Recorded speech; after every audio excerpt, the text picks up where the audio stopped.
সদাগরের কাছ থেকে সেই ছল করে তার মহাজ্ঞান হরণ করে নিয়ে চলে যায় মা বিশ্বহরী। আর নেতা সত্যি কি বলছে, ও নেতা তোমার কথা মতো আমি চাঁদ সদাগরের কাছ থেকে তার মহাজ্ঞান মন্ত্র হরণ করে এনেছি। এবার তো চাঁদ আমার কাছে মাথা নত করবে, এবার তো আমার ভাই পূজা দেবে। এমন সময় নেতা সখী বলছে, না দেবী তুমি এক কাজ করো, চাঁদের 6 পুত্রকে তোমাকে মেরে ফেলতে হবে। তোমার নাগদেরকে আদেশ করো তারা যেন চাঁদের 6 পুত্রকে দংশন করে মেরে ফেলে, তবে চাঁদ সদাগর তাদের প্রাণ ভিক্ষা চাইবে তোমার কাছে। নিশ্চয়ই তখন চাঁদ সদাগর তোমার পায়ে পূজা দেবে। তাই তুমি আর কোনো দেরি করো না, এক্ষুনি চলে যাও তোমার নাগদেরকে ডাকতে। আর এদিকে আজ চাঁদ সদাগর কি করেছে না, তার মহাজ্ঞান মন্ত্র হারিয়ে ছলনাময়ী ছলনা বুঝতে না পেরে সেই মহল ভিতরে গিয়ে অজন্যে কাঁদছে। আর কিভাবে কাঁদছে, ও রাজা আজ কাঁদিছে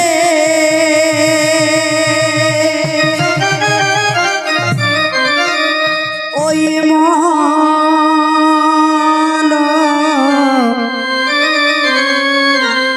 ভিতরে গো,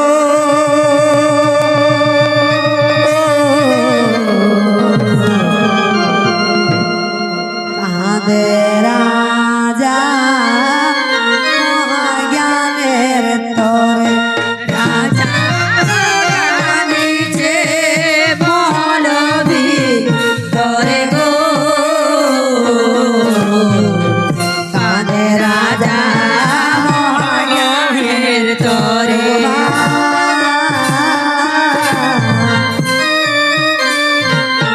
চল করে রাজার মহাজ্ঞান, রাজা কাঁদিছে মহল ভিতরে গো, কাঁদে রাজা মহাজ্ঞানের তরে।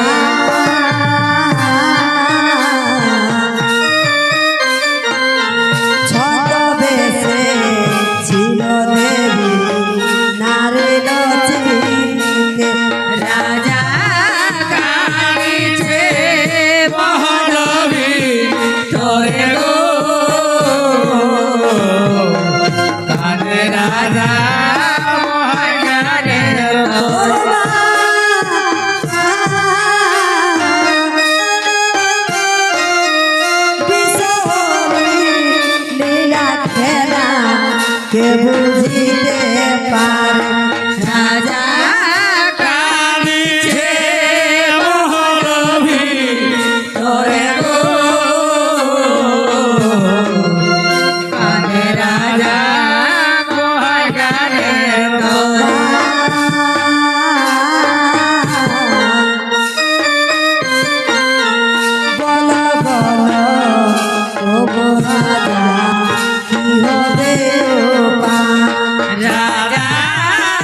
ভিতরে আর বিদায় বিদায় গানে চাঁদের অধিকারী রাজা কাঁদিছে মহল ভিতরে গো আরে রাজা মহাজ্ঞানে তোরে আর চাঁদিতে গাড়ির রাজা মহল ভিতরে রাজা কাঁদিছে মহল ভিতরে গো আরে রাজা মহাজ্ঞানে তোরে হরি ভাই বলো হরি বল রাজা কাঁদিছে মহল ভিতরে গো আরে রাজা মহাজ্ঞানে তোরে আর বলো বলো করে রাজা কাঁদিছে মহল ভিতরে গো আরে রাজা মহাজ্ঞানে তোরে আর বিশোরে রাখে রাখে বুঝিতে পারে রাজা কাঁদিছে মহল ভিতরে গো আরে রাজা মহাজ্ঞানে এ হরি ভাই বলো হরি বল রাজা কাঁদিছে মহল ভিতরে গো আরে রাজা মহাজ্ঞানে তোরে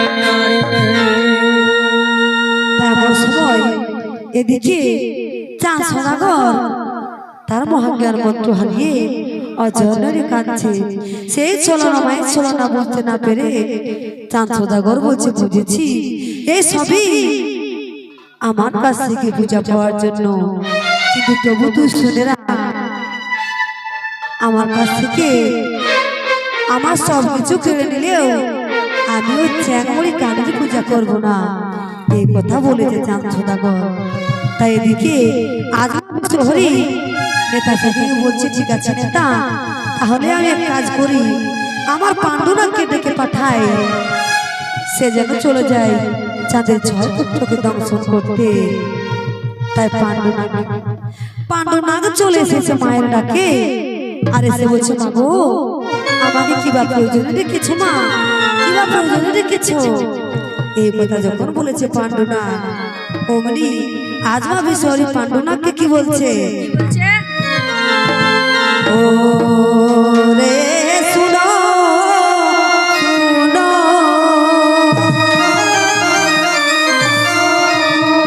ওরে পাণ্ডু ওরে আমারি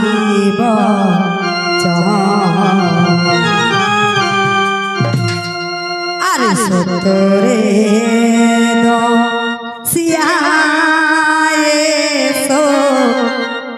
ওই চাঁদেরি নন্দন ওরে শুনো শুনো ওরে পাণ্ডু আমারি বজ সতরে সিয়ায়ে সো চাঁদেরি নন্দন পাণ্ডু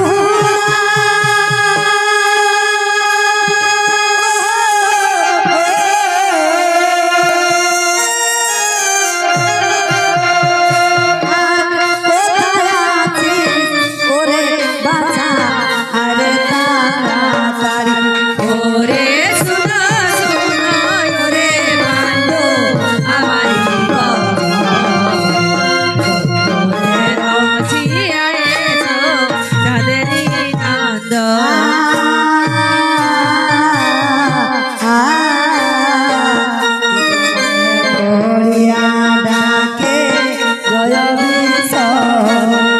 ওরে শুনো শুনো ওরে পাণ্ডু আমারি বজ সতরে সিয়ায়ে সো চাঁদেরি নন্দন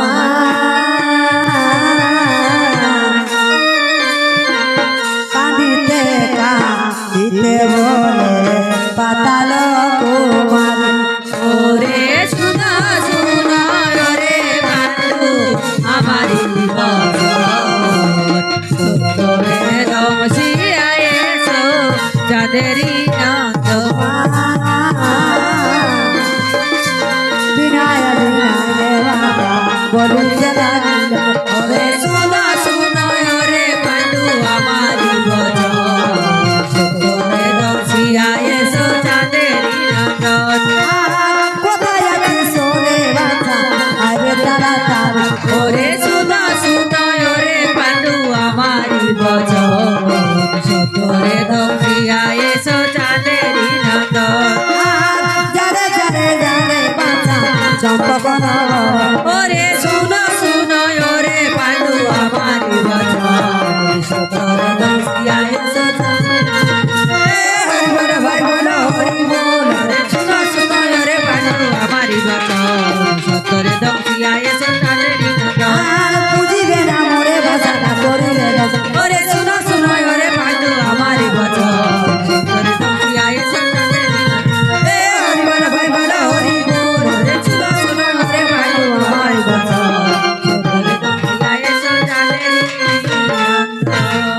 তাই কি করেছে না সেই মায়েরা কাছে পাণ্ডুনাগ চলে গিয়েছে চম্পকনগরে চাঁদ সদাগর 6 পুত্রকে দংশন করার জন্য। তা সেই মহল ভিতর গিয়ে দেখে যে চাঁদ সদাগরের 6 পুত্র পালঙ্কের উপরে শয়ন করে আছে। আর তাদের এত সুন্দর রূপ দেখে সে মুগ্ধ হয়ে যায়, এই ভেবে যে তারা তো আমার কোনো দোষ করেনি, আমি কিভাবে কেন তাদেরকে বিনা দোষে দংশন করব, এই কথা ভাবতে থাকে পাণ্ডুনাগ।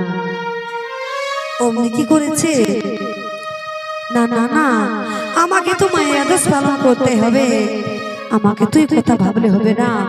আজ জয় মা বিশ্বহরি বলে পাণ্ডুনাগ চাঁদের 6 পুত্রকে দংশন করেছে। তাই পাণ্ডুনাগের দংশনে 6 পুত্রের মৃত্যু হয়ে গেছে। আর চাঁদ কি করেছে না তার 6 পুত্রের মৃত্যু দেখে আর বলছে বুঝেছি এসবই ওই চ্যাংমুড়ির ছিল না। তবু তুই শুনেরা আমি যে হস্তে বুঝিয়াছি দেব ছিল পানি আর সে হস্তে না বুঝিব ওই চ্যাংমুড়ি কানে। এই কথা বলেছে অমনি আর চাঁদ সদাগরে বুকে সাহস নিয়ে মনে সাহস নিয়ে তার পুত্রদের কাছে গিয়ে আর কি বলছে ওই আমার ধন যা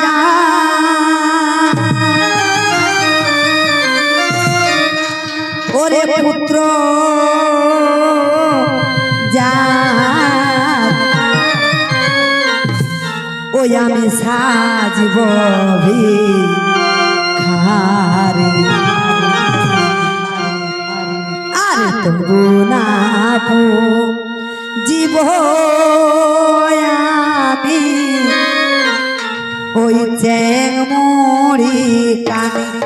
আমার ধন যা পুত্র যা সাজব জীব আমি চ্যাংমুড়ি কানে।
বলেছে না বারবার করে কাঁদতে কাঁদতে মা বিশ্বহরিকে চ্যাংমুড়ি কান করে সম্বোধন করছে। আর কি বলছে আর তবু না বুঝি ভয় আমি জয় বিশ্বহরি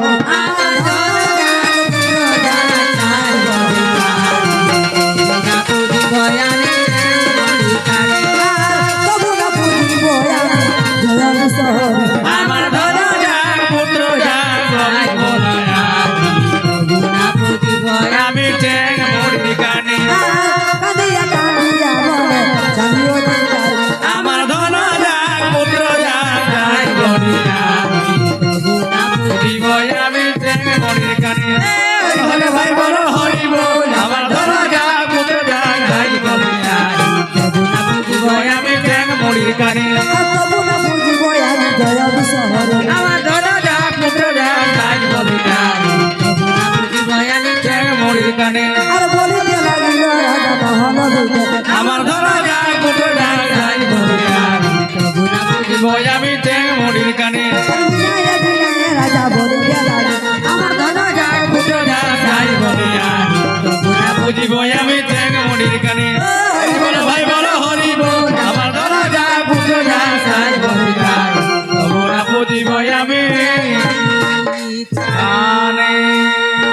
সময় কি হয়েছে না চাঁদ সদাগরকে কাঁদতে দেখে আজ মা পার্বতী কি করেছে না দৈববাণী করে বলছে, ওরে চাঁদ তুই চলে যা, সেও যা ধনন্তরীর বাড়িতে, সেখানেও যা ধনন্তরীর কাছে আছে মহাজ্ঞান মন্ত্র, তার মহাজ্ঞান মন্ত্রে জোরে তোর পুত্রদেরকে আবার বাঁচিয়ে তুলবে, তাই তুই দেরি করিস না, এক্ষুনি চলে যা। এই কথা বলেছে মা পার্বতী। এই কথা শুনে আজ চাঁদ সদাগর নেড়াই না পড়তে বলছে, ওরে নেড়াই তুই দেরি করিস না, এক্ষুনি চলে যা, এক্ষুনি চলে যাও যা ধনন্তরীর বাড়িতে, আর তাকে আমার কাছে নিয়ে আয়, বলবি যে আমাদের রাজা চাঁদ সদাগর তোমাকে ডেকে পাঠিয়েছে, তাই তুমি দেরি করো না, এক্ষুনি চলে যাও। নেড়াই না পর কি করেছে, চাঁদ সদাগরের কথা মতো চলে গিয়েছে ওঝা ধনন্তরীকে আনার জন্য। আর তার বাড়িতে গিয়ে ডাক দিয়ে বলছে, ও এ ওঝা ধনন্তরী তুমি কি বাড়িতে আছো? এই বলে বারবার করে ডাক দিচ্ছে নেড়াই না পর। আজ বাড়ির ভেতর থেকে চলে আসছে ওঝা ধনন্তরী, আর এসে বলছো, হে তোমার কি নাম, কোথায় ধাম, আমি তো তোমাকে চিনতে পারছি না, তুমি এখানে কেন এসেছো? আজ নারায়ণপুর বলছি, আমার নাম নারায়ণপুর, নাম চম্পকনগরে ধাম, আমাকে তুমি চিনতে পারবে না, আমি তোমার কাছে এসেছি, আমাদের রাজা চাঁদ সদাগর তোমাকে এক্ষুনি ডেকে পাঠিয়েছে, তাই তুমি দেরি করো না, এক্ষুনি চলো। এমন সময় ধনন্তরী বলছে, ঠিক আছে ঠিক আছে নারায়ণপুর, চলো তাহলে, আর আমি দেরি করবো না, তোমার সাথেই চলে যাব। এই বলে কি করেছে ধনন্তরী না তার ঝোলা নিয়ে আর ছুটে চলে যাচ্ছে চম্পকনগরের পথে। আর সেখানে গিয়ে কি বলছে চাঁদ সদাগরকে, যে হই রাজন আমাকে কিবা প্রয়োজনে রেখেছেন? আজ বলছে, শুনো শুনো ধনন্তরী, এই যে দেখছো আমার 6 পুত্রকে মনসা নাগে দংশন করেছে, তাদেরকে তুমি এক্ষুনি জীবিত করে তোলো। আজ ধনন্তরী বলছে, ঠিক আছে মহারাজ, তাই হবে, আপনি কোনো চিন্তা করবেন না, আমি এক্ষুনি আপনার 6 পুত্রদেরকে বাঁচিয়ে তুলছি। আজ কি করেছে না তার মন্ত্র দিয়ে চাঁদের 6 পুত্রকে আবার বাঁচিয়ে তুলেছে। যে না বেঁচে উঠেছে 6 পুত্র, চাঁদ সদাগর মনে আনন্দিত হয়ে ওঝা ধনন্তরীকে অনেক ধনরত্ন দিয়ে বিদায় করলেন। ওঝা ধনন্তরীও সেই ধনরত্ন নিয়ে চলে যায় তার নিজের বাড়িতে। এদিকে মহানন্দে তার 6 পুত্র মহল ভিতরে চলে যায় হাসতে হাসতে। এদিকে আজমা বিশ্বহরি দেখে তার সহচরী নেতা সুখীর কাছে বলছে, গো নেতা, এখন তাহলে কি হবে উপায়? চাঁদ সদাগর তো ধনন্তরীকে দিয়ে তার 6 পুত্রকে আবার জীবিত করে ফেললো, তাহলে এখন উপায় কি হবে? তুমি আমায় উপায় বলে দাও। এই বলে আজমা বিশ্বহরি নেতা সুখীর কাছে গলে ধরে কেঁদে কেঁদে আর কি বলছে, ওলে